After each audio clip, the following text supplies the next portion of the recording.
Good morning and welcome back from April vacation. I'm Jake, here with my partner Jake. Ben Collins is a 2006 graduate from Triton who now works as a news editor for Esquire magazine. Ben was interviewed recently on MSNBC about an article he wrote describing our generation's feelings about the world of politics.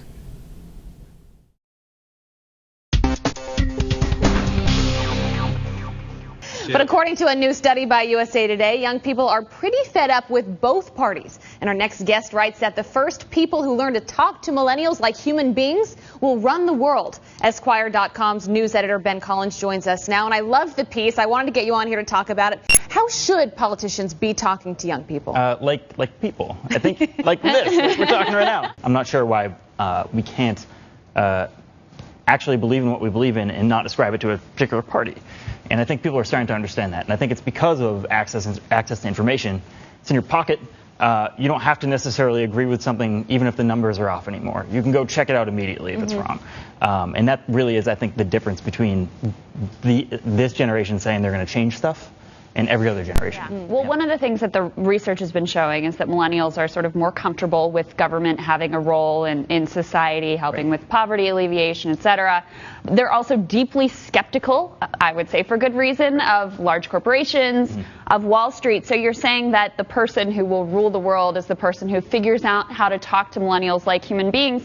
I think we may already have someone who has figured that out. Let's take a listen. There is nobody in this country who got rich on his own. Nobody. You built a factory out there, good for you, but I want to be clear, you moved your goods to market on the roads the rest of us paid for.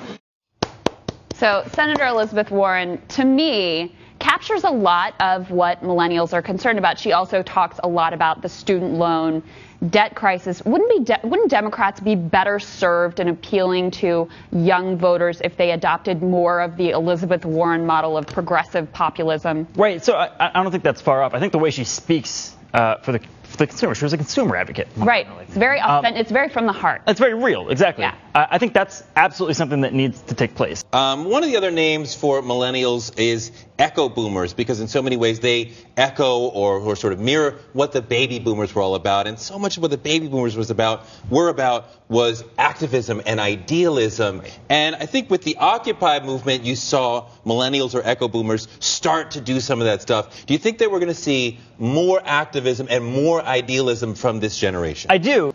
The cost of college now costs literally 500% more than it cost in 1978. 500%. And wages have risen in the same exact time, 6%.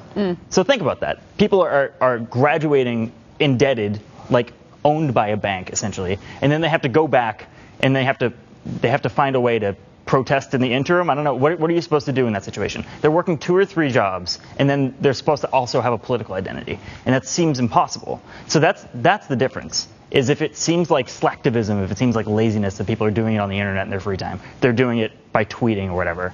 That really is the difference, I think. It's the idea that you have a generation that for the first time is growing up with tremendous access not only to information, but access to publish, access to share in a way that most people didn't have through most of history. Exactly. I think that knowledge at that point, once mistruths can be cast away by literally just looking at your phone, knowledge becomes exponential. Such interesting stuff. I'm glad you guys wrote the piece. No doubt that the next generation is going to have a huge impact on politics. They've got to figure out a way to communicate with the young people. Ben Collins, thanks so much. Thank you. As finals approach, Triton's art students will be spending lots of quality time in Mrs. Brett's and Mr. Andrews' classrooms, working on their final projects and portfolios. Few of us have seen what goes into making one of those pieces from scratch. In our next segment, Janessa Doucette filmed the work of a recent Triton artist as she creates right before our very eyes.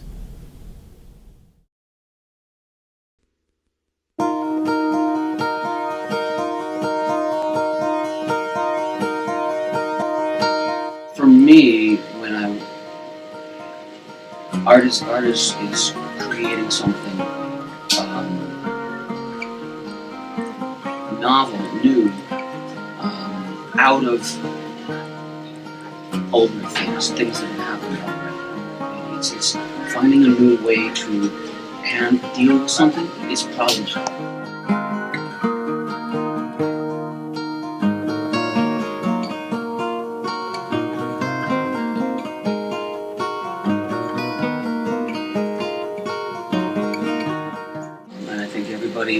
if anybody is going to be truly good at what they're going to do, it will be useful to them to have an artistic outlook. You know, appreciate their own creativity.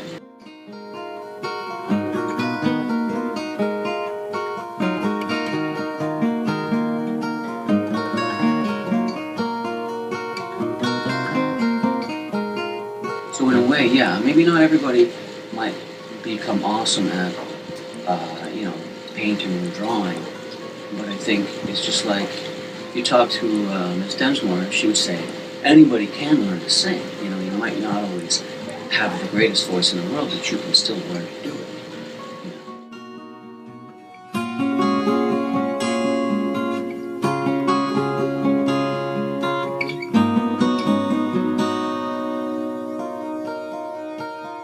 I've seen people come through the art program and for 3.5 years just produce stuff that just is barely passable. And then finally something clicks towards the end and they're making this great stuff that was suddenly you wouldn't have thought it, you wouldn't have seen it coming out of that person.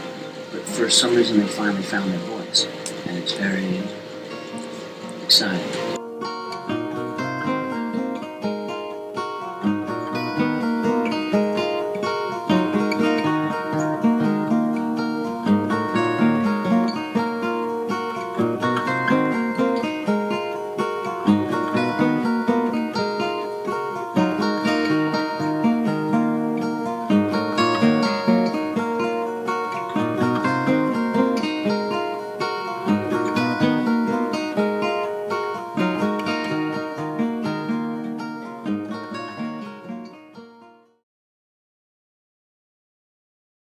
When you touch a door in the bathroom, you get sick.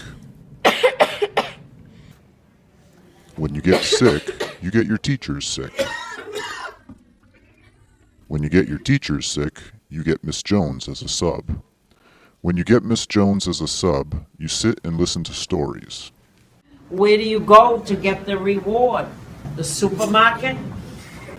When you sit and listen to one of those stories, you end up jumping off a cliff into water. When you end up jumping off a cliff into water, you get attacked by sharks. Don't get attacked by sharks. Use hand sanitizer. Well, I need some of that after this next segment. It's our final installment of the ever-popular Storytime with Miss Jones. In this week's story, Mrs. Jones tells us what she really thinks about the students at Triton.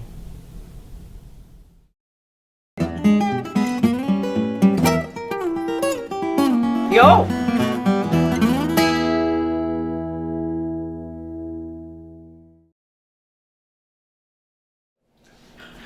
Hello VTV, this is Devin Anderson here with lovely Miss Jones, our favorite teacher. So, the reason you're on VTV is because the children just can't get enough of you. I'm sure they can. And so, I would politely like to ask, how long have you been serving as a substitute teacher here and gracing us with your presence? I have been here since 2006. That's getting to be a long time. I'll probably be here for another 10 years, maybe, if I'm lucky. And, do you have any stories about, Triton? Any, strange kids or strange happenings? You mean strange beings? No, not ghosts Who have and snakes aliens. in their ears, or Oh, yep, people all the kids who with snakes in their ears. always saying they don't have any food, but they're busy choking it down, and all those people who are supposed to be working but are never working, and all the people who really do their work around here and are great kids. We see a few grumbly ones every once in a while, and we see a few who are out of line once in a while. I think everybody's wonderful here. Mm-hmm. But I should know that because I started teaching when I was 21 years old. Oh. And I taught at Gloucester High School my entire life. And I had a room at Gloucester High School which overlooked the entire ocean. It was a lovely room, so you always saw the ocean, the boats come in and out. And we did not have desks that were in circles. We had desks that were lined up that faced the teacher. so everybody could look one way out the ocean. And I still have many good friends there. I never get tired of it as long as the people are good. Once in a while we have a few itchy people around here who aren't too nice. Everybody in general, 99% of the kids are wonderful around here. We have a few little bugs. We have a few little creepy crawlers around here, you know, but a few little noodles. They need to grow up. But other than that, it's wonderful. And all the teachers are wonderful. All the people are wonderful. Thank you, Ms. Jones, for speaking with us. Thank you, Devin. Back to VTV. I want this edited and cut. It's way too long. Yo!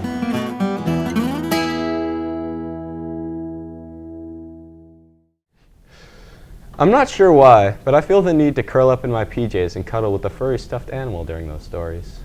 We better sign off. I think I feel a nap coming on. See you next week, little bugs. As finals approach, Triton's art students will be spending lots of quality time in Mrs. Brett's and Mr. Andrews' classrooms. Our generation! Who now works as a nude... A nude editor? No. No.